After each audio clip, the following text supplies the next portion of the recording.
Assalamualaikum warahmatullahi wabarakatuh. Perkenalkan, nama saya Alika Syifa Lutfia Ail dengan nomor NIM 0603523010.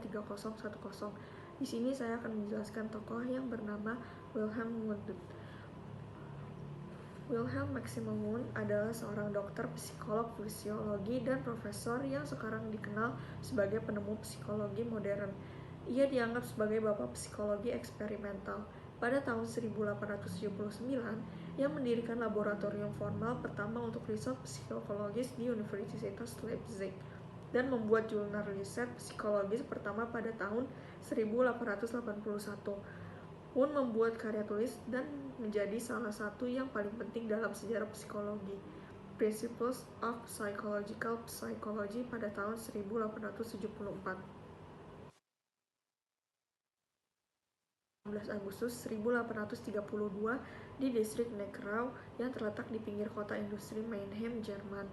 Namun Wilhelm menghabiskan sebagian besar masa kecilnya di sebuah kota bernama Hildesheim yang terletak di kota Braunschweig.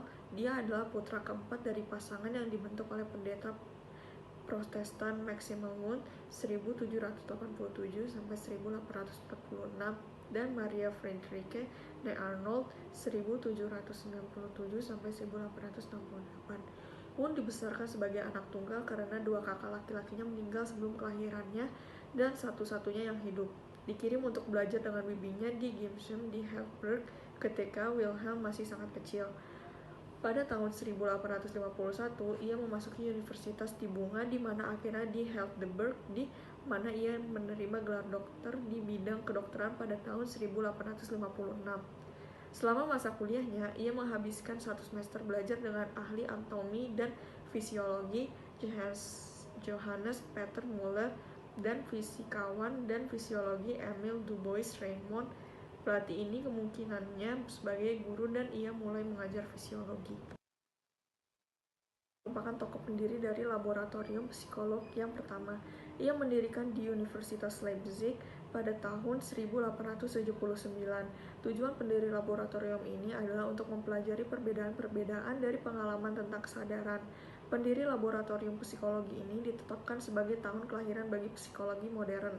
Wilhelm Wundt ditetapkan sebagai tokoh psikolog pertama yang mempeloporinya. Oswald Kulpe tahun 1862 hingga 1915 adalah seorang filsuf dan psikolog Jerman yang dikenal karena peran pentingnya dalam perkembangan psikologi eksperimental. Kulpe memulai karir akademiknya sebagai mahasiswa filsafat di Universitas Leipzig, Jerman. Di sana, ia belajar di bawah bimbingan Wilhelm Wundt, seorang tokoh penting dalam perkembangan psikologi eksperimental.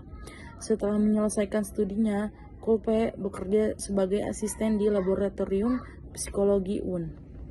Kulpe adalah salah satu pemikir awal dalam perkembangan psikologi eksperimental di luar pendekatan Wundtian. Dia dikenal karena perkenalan metode eksperimental baru yang berfokus pada pemahaman proses kognitif kompleks, terutama hubungan dengan berpikir, pemecahan masalah, dan kreativitas. Salah satu kontribusi penting Kulpe adalah metode introspeksi sistematis yang dia kembangkan. Dalam metode ini, subjek diberi tugas pemecahan masalah dan diminta untuk melaporkan pikiran-pikiran dan proses kognitif mereka secara detail saat menjalani tugas tersebut. Pendekatan ini bertentangan dengan pandangan Wundt yang lebih fokus pada pengamatan sensasi dan persepsi.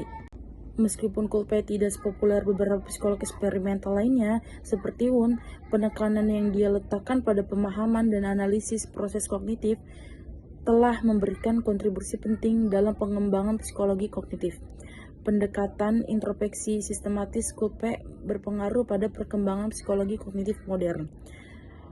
Oswald Kulpe adalah salah satu tokoh penting dalam sejarah psikologi eksperimental dan memiliki peran signifikan dalam perkembangan studi tentang proses kognitif dan pemikiran. Assalamualaikum warahmatullahi wabarakatuh. Saya Kilani Salfaiza akan mempresentasikan tokoh filsuf yang bernama Franz Brentano. Franz Brentano lahir pada tahun 1838 di Jerman dan wafat pada tahun 1917 di Swiss. Adalah seorang filsuf dan psikolog yang memainkan peran kunci dalam pengembangan psikologi sebagai disiplin ilmiah yang mandiri. Brentano sangat dikenal karena karyanya dalam mengembangkan psikologi dari sudut pandang empiris.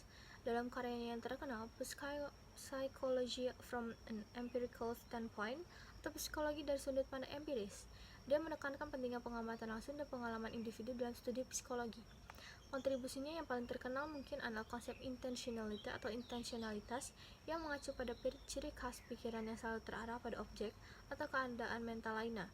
Konsep ini memengaruhi banyak teori psikologi dan filsafat dan menjadi dasar bagi perkembangan lebih lanjut dalam fenomenologi.